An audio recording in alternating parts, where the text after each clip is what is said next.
The Grand Council chamber floated in the darkness of space where 5 of the galaxy's most powerful civilizations had gathered for their annual military exhibition. The viewing hall was massive and looked out over the demonstration zone where each species would show off their finest warship. Commander Jake Morrison stood quietly in the human area with his arms crossed as he watched the alien representatives, who filled the center of the hall with their loud voices and grand gestures. Lieutenant Amy Collins stood beside him, reviewing data on her tablet and occasionally glancing at the aliens who acted like they owned the entire galaxy. The Krillian ambassador was a towering reptilian creature named Vexthor, who gestured dramatically toward the viewport, where his species' dreadnought hung in space like a crimson mountain of metal and fury. The ship called Worldbreaker stretched nearly 2 kilometers long and was covered with plasma cannons and missile batteries that could destroy entire fleets, Vexthor announced with his voice booming through translation, devices that the might of the Krillian Empire was unmatched because 500 years of conquest had perfected their designs, and no shield could withstand their barrage and no armor could resist their fire. The Zentari representative was a floating crystalline being called Illumin, who shimmered with what might have been amusement as it spoke about how impressive brute force was for those who relied on such primitive methods. Illumin explained that their vessel called Starweaver used quantum manipulation to phase through matter itself and strike from dimensions that normal sensors could not even detect. Commander Throck of the Vaxian Collective spoke next, and he was a 4-armed insectoid whose mandibles clicked with confidence as he talked about how quantity had a quality all its own. His carrier, called Swarmhive, could deploy 3,000 fighter craft that would overwhelm any single ship no matter how powerful it was. The Eldari observer named Seraph was a graceful being of pure energy contained in a humanoid shell who added smoothly that speed determined victory in any battle. The Eldari light cruiser called Void Runner could achieve nearly light speed in normal space, which meant they struck before enemies knew they had arrived and were gone before anyone could respond. Finally, the Draken warlord named Garen was a massive bear-like creature who slammed his fist on the observation rail hard enough to make it groan. Garen announced that all the others spoke of tricks and cowardice, but the Draken Iron Fang was built for one purpose, which was to close distance and tear enemy ships apart with particle claws, and his species had never retreated and never surrendered in any battle. Throughout all their boasting, Jake and Amy remained completely silent while the other aliens occasionally glanced toward the human delegation with looks that mixed curiosity and contempt. Humans were relative newcomers to galactic politics, having achieved faster than light travel only 70 years before, and most species still thought of them as primitive and weak. Vexthor finally turned toward Jake with a predatory grin and asked what marvel the humans had brought to impress everyone, and suggested it was probably just a cargo hauler fitted with mining lasers. Laughter rippled through the alien delegations like a wave of mockery. Jake's expression did not change at all, and Amy looked up from her tablet to meet the Krillian's gaze steadily without any fear. Jake replied calmly that their ship was still in transit, but should arrive within the hour. Illumin chimed in with their crystalline form pulsing with colors that suggested they were mocking the humans by saying how convenient it was that this mysterious human vessel may or may not actually exist. Amy said quietly that the ship definitely existed and they would all see it soon enough. Seraph drifted closer with their energy form, casting strange shadows across the floor, and asked if humans really expected a species barely capable of interstellar travel to compete with civilizations that had ruled the stars for thousands of years. Jake smiled slightly, though the expression did not reach his eyes, and said, "They had a saying on Earth about not judging a book by its cover." Garen growled that primitive human idioms meant nothing in this place because this was a display of real power, and if the human vessel was unimpressive, then humanity's petition for a Security Council seat would be denied and they would remain a protectorate, species dependent on alien mercy. Jake nodded and said he understood perfectly, which meant they had better make a good impression. The aliens returned to admiring their own vessels and exchanging insults about each other's designs while Jake and Amy exchanged a brief glance. Amy tapped her tablet and pulled up encrypted data that made her eyebrows rise slightly as she murmured that the ship was ahead of schedule with an estimated arrival time of 20 minutes. Jake replied softly that this was good news, and they should let the aliens enjoy their moment of superiority while it lasted. As the time approached, the 5 alien warships moved into formation, and each one was truly a masterpiece of their civilization's military engineering. The Krillian Worldbreaker dominated with its raw size and overwhelming firepower. The Zentari Starweaver seemed to flicker in and out of reality, with its crystalline hull reflecting angles that should not have been possible. The Vaxian swarm hive looked like a metallic hive with fighter craft swarming around it like angry insects. The Eldari Void Runner was a sleek dart of silver with engines that glowed with barely contained energy. The Draken Iron Fang looked like a flying fortress covered in armor plating with massive claws extended from its bow. Amy observed quietly that it was quite a collection of impressive ships. Jake acknowledged this with a sound of agreement and admitted that the aliens had certainly earned their confidence over the centuries. Vexthor approached again because he could not resist another chance to insult the humans by suggesting that their vessel was late and had probably broken down because human engineering was notoriously unreliable.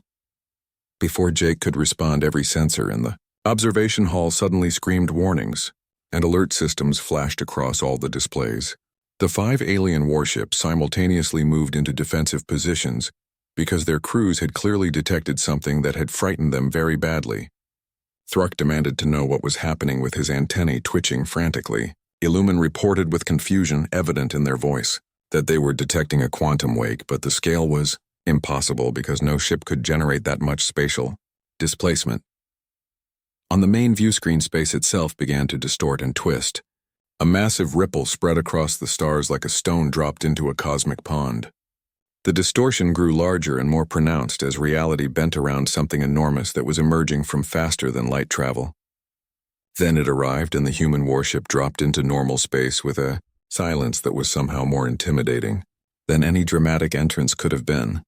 For a long moment, the observation hall was completely quiet as every being processed what they were seeing. The vessel dwarfed even the Krillian dreadnought. 6 kilometers from bow to stern, the ship's design defied everything the aliens thought they knew about ship construction. Instead of smooth organic curves or angular military aesthetics, the human warship looked like a flying fortress from their worst nightmares. Its hull was matte black and seemed to absorb all light around it. The surface was covered in geometric patterns that served purposes the aliens could not immediately identify. Jake said into the silence, with his voice carrying clearly through the shocked quiet, that he would like to present the UNS Avalanche. Amy pulled up the ship's specifications on the main display, and the numbers made several aliens take involuntary steps backward in fear and disbelief. The Avalanche hung in space like a dark omen, and its massive frame made the 5 alien warships appear almost delicate by comparison. The observation deck remained eerily quiet, as species that had ruled the galaxy for centuries tried to understand what they were looking at. Lieutenant Amy Collins projected the technical specifications onto the shared holographic display, and the data streams caused immediate shocked reactions from each delegation. Vexthor hissed that it was impossible because no vessel that size could be structurally sound, and the mass alone would require power generation beyond anything known. Amy interrupted smoothly, saying that he was correct, that it was beyond conventional fusion cores because the Avalanche ran on 3 quantum vacuum reactors, and each one generated more power than the entire Krillian home fleet combined. Illumin's crystalline form stopped, its usual shimmering and froze in what might have been shock. The reading suggested weapon systems they had never encountered, and Illumin asked what these kinetic mass drivers were that required such enormous energy capacities. Jake gestured toward the viewport where the Avalanche slowly rotated to reveal the full extent of its armament, and suggested that perhaps a demonstration would be more informative than just looking at specifications on a screen.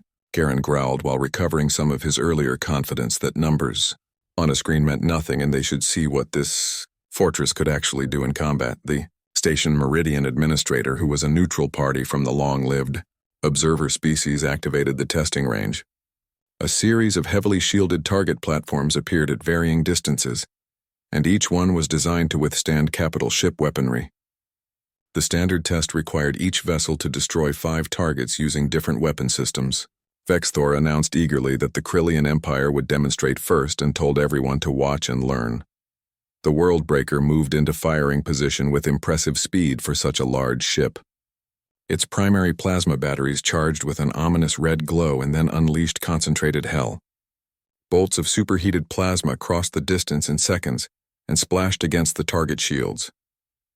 The first target's shields flickered under the sustained barrage and then collapsed completely. The platform's armor held for another 3 seconds before melting into slag and floating debris. The alien delegations made sounds of approval, because it was truly an impressive display of raw destructive power. Commander Throck ordered the swarm hive forward next, and the carrier released a cloud of 500 fighter craft that swarmed the second target like hungry piranhas. Thousands of small weapons converged fire on a single point and overwhelmed the shields through sheer volume of attacks. When the fighters pulled away, the target was nothing more than scattered debris. Seraph's Void Runner approached the third target at incredible speed and became a silver blur that was almost impossible to track. It fired a concentrated energy lance while passing, and the beam punched through shields and armor in a single devastating strike. The entire attack took less than 2 seconds from approach to departure. The Zentari Starweaver phased partially out of reality and became translucent like a ghost ship. It appeared to pass through the fourth target's shields as if they were not even there and fired from inside the protective barrier. The explosion was contained by the shields themselves, which made the target implode spectacularly in a ball of compressed fire. Finally, Garen's Iron Fang charged the fifth target head-on with shields blazing bright. When it got close enough, massive particle claws extended and physically tore the target platform apart like it was made of paper. It was brutal and terrifyingly effective. Vexthor gestured toward the human delegation and said now they should see what Earth's proudest achievement could manage, and suggested they try not to embarrass themselves too severely. Jake tapped his communicator and said that Avalanche was cleared for demonstration. Pattern Alpha, a calm female voice responded from the warship, acknowledging the order and saying they would begin the demonstration immediately. The test administrators created 5 new targets, and these ones were rated for even higher durability after seeing the alien ship's impressive performances. They positioned the targets at maximum range, which was nearly 200,000 kilometers distant. Nothing seemed to happen for a long moment. The Avalanche did not move or charge any weapons that the aliens could detect with their sensors. It simply hung there in space, looking dark and patient like a predator waiting.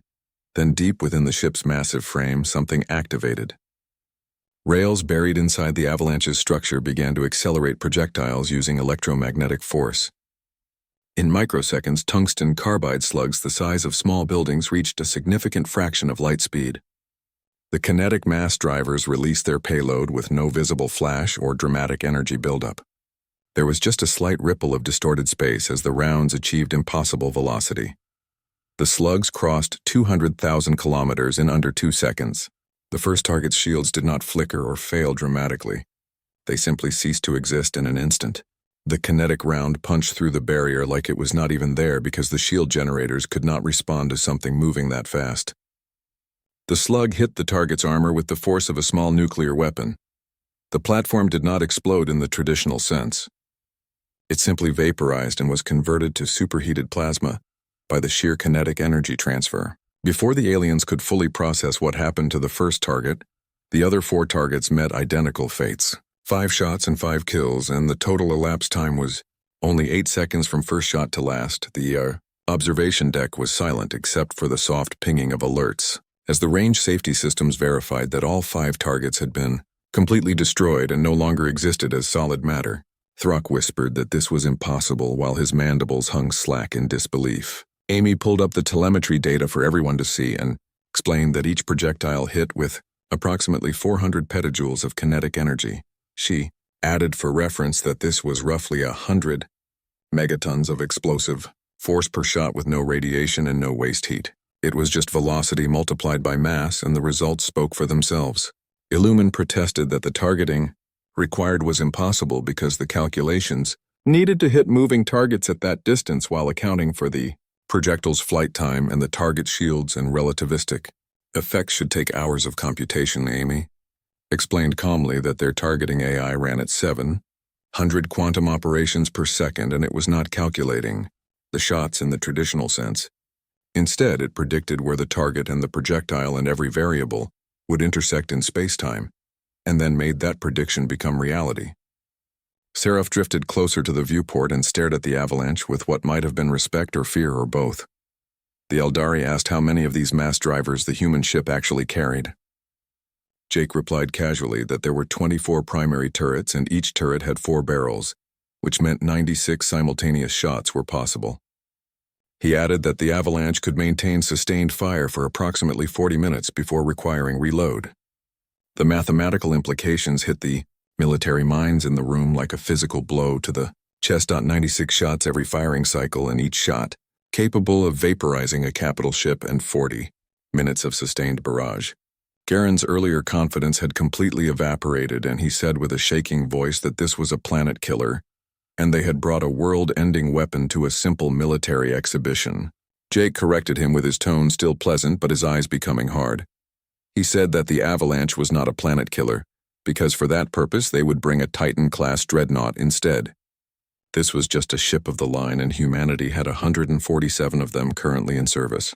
The observation hall erupted into chaos as the alien delegations began arguing and recalculating, and frantically updating their military assessments of human capabilities. The humans, it seemed, had not just joined the great powers of the galaxy, they had made every other military force instantly obsolete. Jake knew the demonstration was far from over, because they had not even shown the avalanche's defensive systems yet. There was still the matter of what would happen when someone actually tried to attack a human warship in combat conditions. He suspected they were about to find out very soon. The chaos in the observation hall gradually died down into tense murmuring as the 5 alien delegations retreated to their respective corners. They were all engaged in urgent communication with their home governments through encrypted channels. The casual superiority they had displayed earlier had been completely replaced by something humans recognized very well. It was the fear that comes with realizing you are no longer at the top of the food.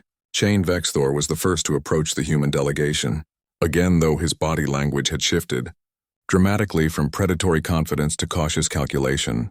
His tactical mind was clearly working through military implications that his pride did not want to accept.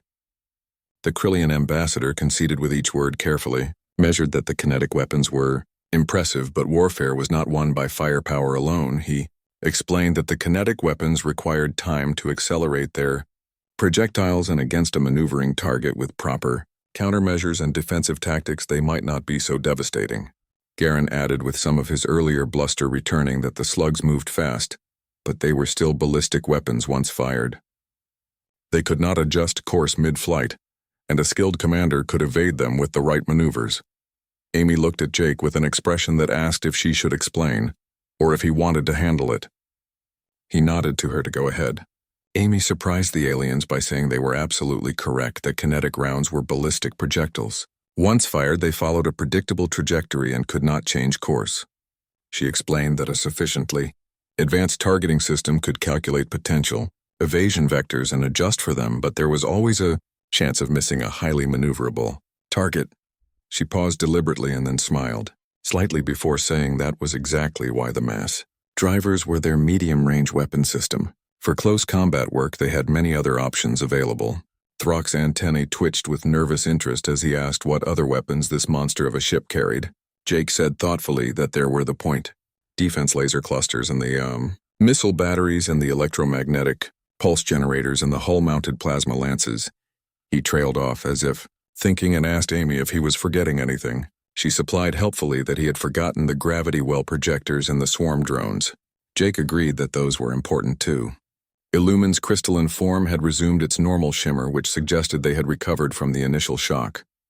The Zentari accused the humans of bluffing because no ship could carry that many diverse weapon systems and still maintain structural integrity. Illumin insisted that the power requirements alone would make it impossible. The Observer Administrator interrupted with their ancient voice carrying absolute authority. They stated that the human ship's specifications had been verified by completely neutral sensors, and the humans were not exaggerating their capabilities in any way. A long moment of uncomfortable silence followed this pronouncement. It was Seraph who finally voiced what all the others were thinking. This changed everything about galactic politics, and if humanity had this level of technology, then the entire balance of power would shift. Trade agreements and territorial boundaries and resource rights would all need to be renegotiated. Vexthor added that military alliances would also need reconsideration, because if any civilization found itself in conflict with Earth, the outcome was now predictable. Jake said simply that they would lose. He was not boasting or trying to intimidate. He was just stating an obvious fact. Garen slammed his massive paw on the observation rail and the metal groaned under the impact. He said this was completely unacceptable because humanity had gone from primitive chemical rockets to quantum vacuum reactors in less than 2 centuries. That kind of advancement was impossible, and no civilization advanced that quickly through natural development. Amy asked with a dangerous tone if the Draken was suggesting they had stolen the technology from someone. Garen growled that he was suggesting it required investigation because for all anyone knew, the humans had violated dozens of technological treaty protocols. They could be using forbidden sciences or artificial intelligence, beyond safe parameters or weaponry banned by the Galactic conventions. Jake interrupted with his voice hardening noticeably and said that all human technology had been developed independently and legally. They had submitted to every inspection and opened their research facilities to neutral observers and provided complete documentation of their development process. He told them that if they did not like how fast humanity advanced, they should take it up with human ingenuity and determination. The tension in the room had shifted from shock to something more dangerous. The alien powers were beginning to recover from their surprise, and with that recovery came resentment and suspicion. Humans had violated an unspoken rule of galactic civilization, which was to know your place and accept your position in the hierarchy. Commander Thruck stepped forward with his forearms gesturing diplomatically. He suggested that perhaps there was a way to settle this that would satisfy everyone's concerns. A true test of the vessel's capabilities against active opposition rather than stationary targets. Amy said flatly that he wanted a combat exercise. Thruck clarified that he meant a controlled engagement between his swarm hive and the human avalanche. They would use non-lethal weapons with safety. Protocols engaged in neutral referees, monitoring everything. He explained that if the human ship performed as impressively against 3,000 fighter craft as it did against static targets, then their claims would be validated beyond any doubt. It was a clever political move, and Jake had to admire the tactical thinking. If the avalanche performed poorly, then humanity's position would be weakened significantly. If it performed well, the other species would gain valuable intelligence on human combat doctrine and capabilities. Either way, the Vaxians would collect data that their military analysts could study for years. But refusing the challenge would make humans look weak or unsure of their own abilities. Vexthor interjected before Jake could respond and said the test should be comprehensive if they were going to do it properly. All 5 alien vessels should fight against the avalanche because that would truly demonstrate whether this ship was as formidable as the humans claimed. Jake and Amy exchanged meaningful glances because this had escalated very quickly. Amy said slowly that they wanted 5 against 1 odds in what was supposed to be a controlled engagement. Illumin chimed in with their tone almost taunting that surely if the human vessel was as superior as they suggested, then numbers should not matter, unless of course the humans were not as confident as they appeared to be. The trap was beautifully constructed from a diplomatic perspective. If they refused, then humanity looked cowardly, and their technological claims seemed hollow. If they accepted, they would be fighting against 5 of the galaxy's most advanced warships simultaneously, even with non-lethal weapons. The intelligence gathered would be priceless to the alien militaries, and any weakness exposed would undermine Earth's political position for decades to come. Jake considered the situation carefully for a long moment and then tapped his communicator. He asked if Avalanche could hear him clearly. The ship's AI responded immediately, saying it was reading him perfectly. Unlike most alien artificial intelligences, which were carefully limited to narrow specialized tasks, human AIs were comprehensive and powerful. This one's voice carried subtle tones that suggested it had been monitoring the entire conversation. Jake requested a strategic assessment of a 5 against 1 engagement in a controlled environment. With non-lethal protocols, he specified that victory conditions would be disabling or forcing withdrawal of all opposing vessels, and asked if they could win. There was a pause of perhaps 2 seconds, which was an eternity for a quantum AI running at computational speeds that could simulate entire battles in microseconds. The AI finally responded that yes, they could win. It stated that probability of victory was 97.3%.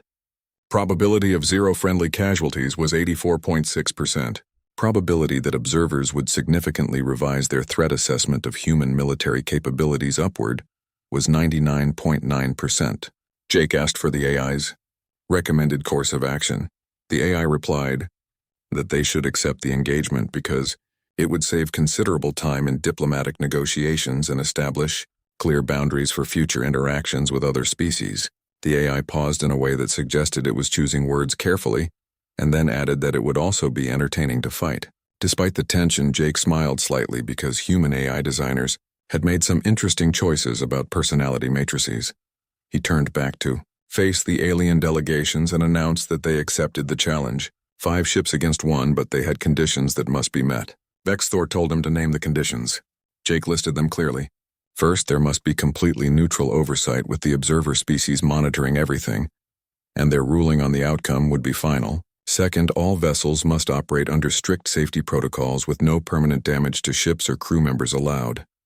Third, the engagement zone must be clearly defined with emergency exit coordinates. Fourth, and most important, when humanity won their petition for a security, the engagement zone was a sphere of empty space 30,000 kilometers in diameter, which was far enough from station meridian to prevent any collateral damage, but close enough for detailed observation. Hundreds of sensors floated at the perimeter recording every spectrum of electromagnetic data. The various alien delegations watched from the station's observation deck, and their earlier confident chatter had been replaced by tense anticipation.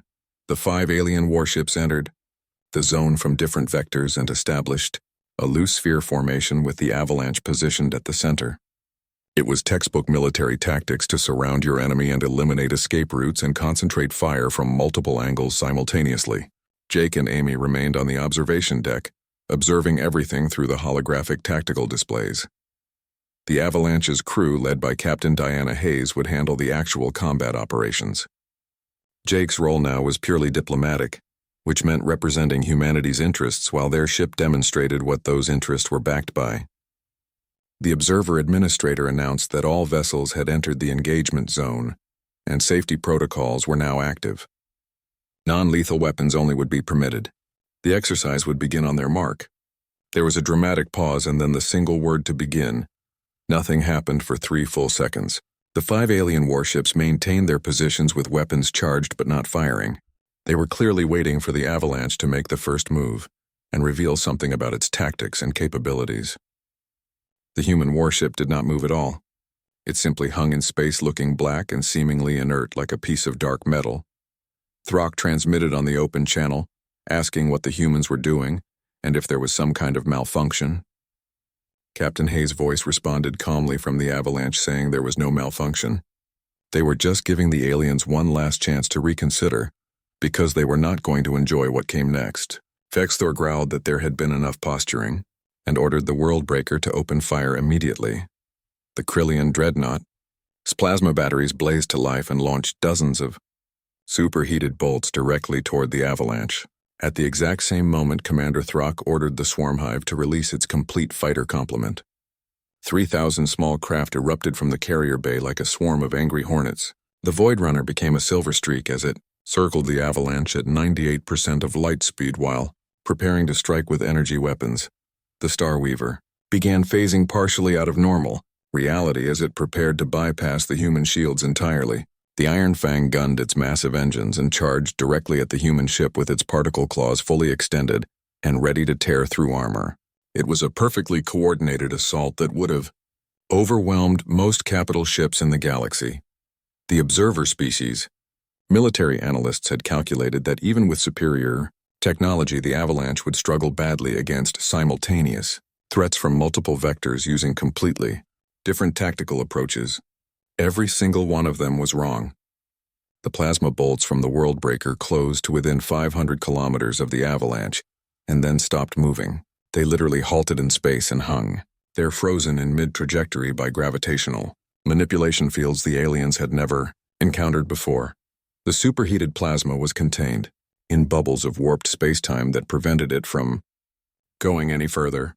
Before anyone could fully process what they were seeing, the avalanche's point defense systems activated with devastating efficiency. Hundreds of small laser clusters emerged from recessed positions in the ship's hull. Each one independently targeted incoming fighter craft with precision that seemed impossible. The lasers did not fire in sustained beams, but in carefully calculated pulses designed to overload fighter shields without destroying the craft themselves. Within 10 seconds, exactly 200 fighters were tumbling dead in space. Their systems had been completely fried, but their pilots remained alive inside. The swarm hive immediately tried to recall its remaining fighters, but the damage was already done. 700 fighters now swarmed uselessly around the avalanche because they could not get close enough to fire effectively before the point defense systems tagged them and disabled them. The Void Runner made its high-speed attack run and fired its primary energy lance while moving at near relativistic velocity. The concentrated beam struck the avalanche's shields with enough power to vaporize a small moon. The beam was absorbed completely. Not deflected or dissipated, but actually absorbed, with the energy being channeled directly into the quantum vacuum reactors. Captain Hayes transmitted with a dry tone, thanking them for the energy top-up. Seraph's voice came through the communication system with shock evident despite the electronic translation. The Eldari could not believe that humans were using enemy weapons fire as a power source for their own ship. Amy murmured quietly from the observation deck that waste not want not was a very human philosophy. The Starweaver attempted its signature phase shift attack by becoming translucent as it prepared to pass directly through the avalanche's shields. What the Zentari did not know was that human shields operated on principles they had never encountered in thousands of years of spacefaring. Instead of simple energy barriers, the avalanche projected overlapping fields of normal space and compressed space that created a lattice, existing in multiple dimensions simultaneously. The Starweaver began to phase through the shields and immediately got stuck. Half the ship existed in normal space and half existed in whatever quantum dimension it had shifted into. The crystalline vessel found itself trapped in the shield lattice like an insect caught in amber. The avalanche's AI announced on the open channel with a tone suggesting scientific curiosity that it had a hypothesis. Zentari phase-shifting technology operated by rotating through 11-dimensional space. The counter-hypothesis was that human shields existed in all 11 dimensions at the same time. The AI said it would test this theory now. The Starweaver struggled desperately to pull free, and its crystalline hull vibrated at frequencies that made it appear to blur and distort. Illumin's panicked voice came through the communication system demanding that the humans release them immediately, because the dimensional stress would tear their ship apart within seconds. The AI responded calmly that safety protocols had been acknowledged. It adjusted the shield configuration slightly, and the Starweaver popped free like a cork from a bottle. The crystalline ship went tumbling away through space. It was damaged and its crew was shaken, but the vessel remained intact. That left only the Iron Fang and the Worldbreaker still in the fight. Garen's fortress ship was still charging forward with clear intent to close to melee range, where its particle claws could tear the avalanche into pieces. The Worldbreaker continued launching plasma volleys, though Vexthor had switched to spread patterns in a desperate attempt to overwhelm the gravity containment fields through sheer volume. The avalanche finally moved. For the first time since the engagement began, it did not move with the blinding speed of the Void Runner or the aggressive thrust of the Iron Fang. Instead, it rotated on its central axis with the calm precision of a chess master making an inevitable move. It brought one of its mass driver turrets to bear directly on the charging Draken ship. Captain Hayes announced calmly that they were engaging kinetic systems with non-lethal rounds loaded. The mass driver fired a single shot, but instead of a tungsten carbide slug, traveling at relativistic speeds, it launched what human engineers called a beanbag round. The projectile had massive surface area relative to its momentum, and was specifically designed to transfer kinetic energy without penetrating armor. The round hit the Iron Fang dead center on its bow. The Draken ship's shields flared brilliantly and then failed completely under the impact. The round struck the heavily armored hull and transferred enough momentum to completely arrest the ship's forward velocity in an instant. The Iron Fang stopped so suddenly that everyone on the observation deck winced. They all knew the intense gravitational forces that crew must have experienced, even through inertial dampening. Fields Garen's ship began tumbling slowly through space with its systems, scrambling desperately to compensate for the impact. The shot had been non-lethal as required, but comfortable was definitely not a word anyone would use to describe the experience. The AI reported with what sounded suspiciously like satisfaction that the target had been neutralized. The Worldbreaker was now alone and still firing spreads of plasma bolts that the avalanche's gravity fields captured and contained with ease. Vexthor had stopped trying to damage the human ship entirely. Now he was simply trying to find any weakness or discover what kind of attack could actually harm this monster. Captain Hayes transmitted directly to the Krillian commander, saying that the Worldbreaker had demonstrated both its crew's courage and the ship's impressive capabilities. However, this engagement was effectively over, and they should stand down before someone actually got hurt despite the safety protocols. There was a very long pause. The observation deck was completely silent, as every delegation stared at the tactical displays. 4 of the 5 alien warships had been neutralized or disabled, while the Avalanche hung in space looking apparently undamaged and barely exerted by the Enti. The observation hall remained completely quiet for nearly a full minute after the exercise ended. The alien delegations were not simply processing a military defeat. They were recalibrating their entire understanding of humanity's place in galactic civilization. The carefully maintained balance of power that had been negotiated over thousands of years had just been completely upended in less than 20 minutes of combat. The observer administrator finally broke the heavy silence with a formal pronouncement. By the authority of the Neutral Council, they declared the demonstration conclusive and definitive. The United Nations of Earth had satisfied all requirements for consideration to the Galactic Security Council. No one objected to this statement. In fact, no one spoke at all for several more seconds. Jake and Amy watched silently as the 5 alien warships slowly returned to their staging positions around the station. The swarm hive was methodically recovering its scattered fighter craft from across the engagement zone. The Worldbreaker's crew was running extensive diagnostics on their shield generators while trying to understand how they had been countered so easily. The Iron Fang drifted under auxiliary power alone, while its main systems rebooted from the kinetic impact. The Void Runner maintained a careful distance as it circled the area warily. The Starweaver had resumed its normal dimensional phase, but the crystalline matrix remained dim as it recovered from the stress of being trapped between realities. Vexthor was the first alien to approach the human delegation again. His entire body language had transformed completely from the beginning of this meeting. There was no more predatory stalking or casual dismissiveness in his movements. Now he moved like a soldier, showing proper respect to a superior officer. The Krillian ambassador said formally that he owed Commander Morrison a sincere apology. His species had badly underestimated humanity and assumed their rapid advancement was the result of fortunate discoveries or perhaps even technological theft. He admitted they had been completely wrong. Jake replied with equal formality that the apology was accepted. He said he understood the skepticism because from their perspective, human development must seem absolutely impossible. Illumin drifted over to join the conversation, and their crystalline form pulsed with colors that Jake had learned indicated deep contemplation. The Zentari said that was precisely the issue that troubled them. Human progression violated everything they understood about technological development. Civilizations were supposed to advance gradually over millennia. They hit walls and faced limitations and struggled for centuries to achieve breakthroughs.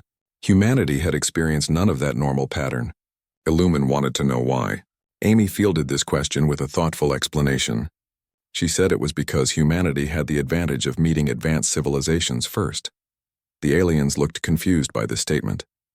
Throck's antennae twitched rapidly as he asked her to explain what she meant. Amy continued by pointing out that when humanity achieved their first crude faster-than-light drives, they immediately made contact with established galactic civilizations. They saw alien achievements in technologies and solutions to problems that humans had not even encountered yet. Humanity learned from observing them. Seraph said slowly as understanding began to dawn that humans had not stolen alien technology. They had learned the underlying principles and then developed their own unique implementations. Jake confirmed this was exactly correct. He explained that aliens had shown humanity what was actually possible. That was the most valuable knowledge of all, which was knowing that a solution existed somewhere. Once humans knew that faster-than-light travel was genuinely achievable, their scientists could focus entirely on making it work, rather than wondering whether it could work at all. The same principle applied to energy generation and weapon systems and shield technology. Vexthor objected that humans had not simply copied alien solutions. Human technology operated on completely different principles than anything other species used. Human shields and weapons and power systems were unlike anything in the galactic database. Amy explained this was because humans approached these problems from completely different perspectives. The alien civilizations had millions of years to develop their technologies, which also meant millions of years of accumulated assumptions about what worked and what did not work. Humans came to these same problems completely fresh with no preconceptions at all.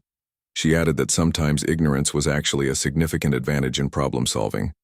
Garen, who had been silent since his ship's defeat, finally spoke again.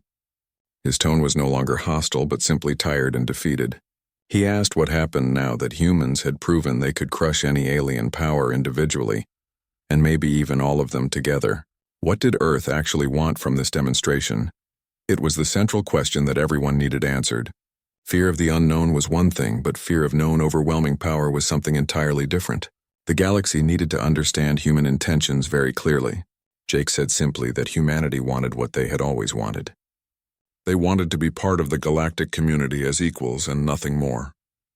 They wanted to contribute to collective security and trade and share knowledge and work together on common problems. Throck asked carefully what would happen if some civilizations did not want to work with humanity. What if certain species viewed humans as an existential threat that had to be contained or even eliminated? Jake replied with his tone becoming slightly harder that humanity would defend itself if necessary. He told them to make no mistake because humans had not developed this technology for conquest. However, they were not naive enough to believe everyone would welcome them peacefully. He acknowledged that the galaxy was a dangerous place. Illumin said that was exactly what concerned them most. Humans had demonstrated overwhelming military superiority beyond anything seen before. What stopped humanity from using that power to dominate other civilizations? Before Jake could formulate a response, a new voice entered the conversation through holographic projection. The image showed a woman in her 60s wearing the formal uniform of the United Nations Space Command. She had enough ribbons and medals displayed to indicate someone who had spent an entire lifetime in military service. She introduced herself as Admiral Linda Carter of UN Space Command. She said she believed she could address the concerns about human intentions. The aliens turned toward the projection with immediate interest. Admiral Carter commanded humanity's entire military space force. If she was joining this conversation directly, it signaled how seriously Earth took this critical moment. Carter began by acknowledging that the aliens were right to be concerned.